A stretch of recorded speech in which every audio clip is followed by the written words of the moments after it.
ನಮ್ಮ ಉದ್ದೇಶ ಇಷ್ಟೇನೆ, ಯಾವತ್ತೂ ಕೂಡ ವಿದ್ಯಾಭ್ಯಾಸಕ್ಕೆ ಈ ಮಾಫಿಯಾಗಳು ಎಂಟ್ರಿ ಆಗಬಾರ್ದು. ಮಾಫಿಯಾಗಳು ಎಂಟ್ರಿ ಆಗೋದ್ರಿಂದನೇ ಈ ರೀತಿ ಸಮಸ್ಯೆಗಳಾಗೋದು. ಈ ಪೇಪರ್ ಲೀಕ್ ಮಾಡುವಂಥದ್ದು ಅಲ್ಲೂ ಕೂಡ ಮಾಫಿಯಾಗಳಿರುತ್ತೆ, 1, 2, 3 ಅಂತ, ಒಬ್ರಿಗಿಂತ ಒಬ್ರು ದೊಡ್ಡದಿರ್ತಾರೆ. ಯಾಕೆ 3ನೇ ತಾರೀಕು ಆದಂತ ಪೇಪರ್ ಲೀಕ್ ಎಕ್ಸಾಮ್ ಆದ್ಮೇಲೆ ಆಚೆ ಬರುತ್ತೆ ಅಂತಂದ್ರೆ, ಯಾರಿಗೆ ಸಿಕ್ಕಿರ್ಲಿಲ್ಲ ಅವನೇ ಆಚೆ ತಂದ್ಕೊಟ್ಟಿದ್ದಾನೆ, ಹೌದು ಇವ್ರು ಲೀಕ್ ಮಾಡಿದ್ರು ಅದಕ್ಕೆ ಆಚೆ ಬಂದಿದೆ ಅಂತ. ಈ ತರ ಸಮಸ್ಯೆಗಳ ವಿರುದ್ಧ ಯುವ ಕಾಂಗ್ರೆಸ್ ಹೋರಾಡ್ತಾ ಇದೆ. 21ನೇ ತಾರೀಕು ಬೃಹತ್ ಮಟ್ಟದ ಚಳುವಳಿಯನ್ನ ಇಟ್ಕೊಳ್ಳೋ ಕೆಲಸವನ್ನ ಮಾಡ್ತಾ ಇದೀವಿ. ನಾವು ಮೊದಲನೇದಾಗಿ ಈ ಕೋಚಿಂಗ್ ಸೆಂಟರ್ಗಳು ಕೂಡ ಈ ಒಂದು ಕ್ವಶನ್ ಪೇಪರ್ ಲೀಕ್ ಆಗುವಂಥದ್ದು ಜಾಸ್ತಿ ಇದೆ. ಅದರಲ್ಲೂ ಕೂಡ ನಮ್ಗೆ ಹೆಮ್ಮೆ ಇದೆ, ನಮ್ಮ ಸೌತ್ ಇಂಡಿಯಾದಲ್ಲಿ ಆ ತರ ಸನ್ನಿವೇಶಗಳು ಕಡಿಮೆ ಕಾಣಿಸುವಂತದ್ದು. ಅಲ್ಲಿ ಯಾರೇ ಮಾಡಿದ್ರು ಕೂಡ ತಪ್ಪು, ಅದನ್ನ ಆ ತರದನ್ನು ಕೂಡ ಕಡಿವಾಣ ಹಾಕುವಂತ ಕೆಲಸವನ್ನ ಕೇಂದ್ರ ಸರ್ಕಾರ ಮಾಡಬೇಕು, ಅವ್ರನ್ನ ದೂರ ಇಡಬೇಕು. ಜೊತೆಯಲ್ಲಿ ಯಾರು ಪ್ರತಿಭೆ ಉಳ್ಳಂತ ವಿದ್ಯಾರ್ಥಿಗಳು ಇರ್ತಾರೆ ಅವ್ರಿಗೆ ಅವಕಾಶ ಸಿಗುವಂತ ರೀತಿಯಲ್ಲಿ ಈ ಒಂದು ಎಲೆಕ್ಷನ್ ಆಗ್ಬೇಕು. ಏನು ಮರು ಎಲೆಕ್ಷನ್ ಮಾಡ್ತಾ ಇದ್ದೀರಾ, ಯಾವ್ಯಾವ ಸ್ಟೇಟ್ ಅಲ್ಲಿ ಆಗಿದೆ ಅಟ್ಲೀಸ್ಟ್ ಲೀಕ್, ಅಲ್ಲಿ ಮಾತ್ರ ಮರು ಎಕ್ಸಾಮ್ ಮಾಡಿ, ಎಲ್ಲೆಲ್ಲಿ ಆಗಿಲ್ಲ ಆ ವಿದ್ಯಾರ್ಥಿಗಳಿಗೆ ಏನ್ ಪಾಸ್ ರಿಸಲ್ಟ್ ಕೊಡುವಂತ ಅವಕಾಶವನ್ನ ಕೊಡಿ ಅಂತ ಯುವ ಕಾಂಗ್ರೆಸ್ ಒತ್ತಾಯ ಮಾಡ್ತಾ ಇದೆ. ಈ ರೀತಿಯ ಕೆಲಸವನ್ನ ನಾವು ಸಹಿಸೋದಿಲ್ಲ. ಏನು ಮತ್ತೆ ಬಿಜೆಪಿಯ ರಾಜಸ್ಥಾನದ ಎಜುಕೇಶನ್ ಮಿನಿಸ್ಟ್ರು ಯಾವ್ದೋ ಒಂದು ಇದಕ್ಕೆ ಹೋಗಿ ಟಿವಿ ಚಾನೆಲ್ಗೆ ಹೇಳ್ತಾ ಇದ್ರು, ನಮ್ಮ ಹತ್ರ ನಾನು ಬಂದ್ಮೇಲೆ ಒಂದು ಲೀಕ್ ಆಗಿಲ್ಲ ಅಂತ.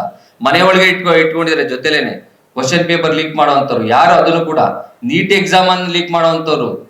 ನೀಟ್ ಎಕ್ಸಾಮ್ ತಂದದ್ದು ವಿಶ್ವಕ್ಕೆ ನಾವು ಒಳ್ಳೆ ವೈದ್ಯರನ್ನ ಕೊಡ್ಬೇಕು, ಒಳ್ಳೆ ವಿದ್ಯಾವಂತರು ಪಾಸ್ ಆಗ್ಬಿಟ್ಟು ಹೋಗ್ಬೇಕು ಅಂತ. ಆದ್ರೆ ಕಳ್ಳರನ್ನ ಕಾಕರನ್ನ ಆಚೆ ತರ್ತಾ ಇರೋದೇ ಈ ಬಿಜೆಪಿಯವರು.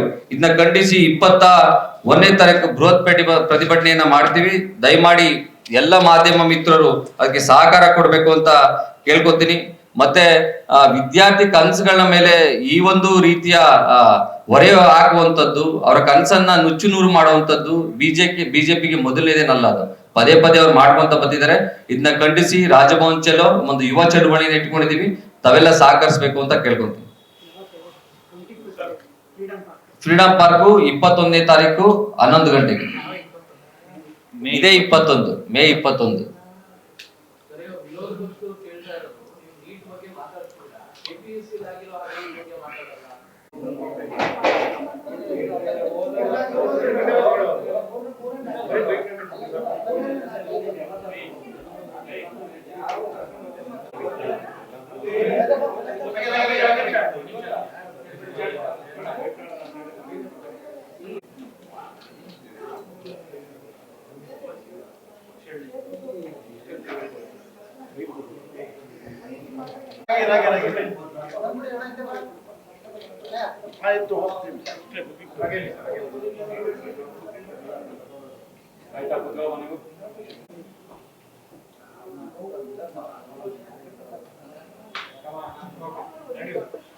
ಸಂಪೂರ್ಣ ನ್ಯೂಸ್, ಇದು ನೊಂದವರ ಧ್ವನಿ.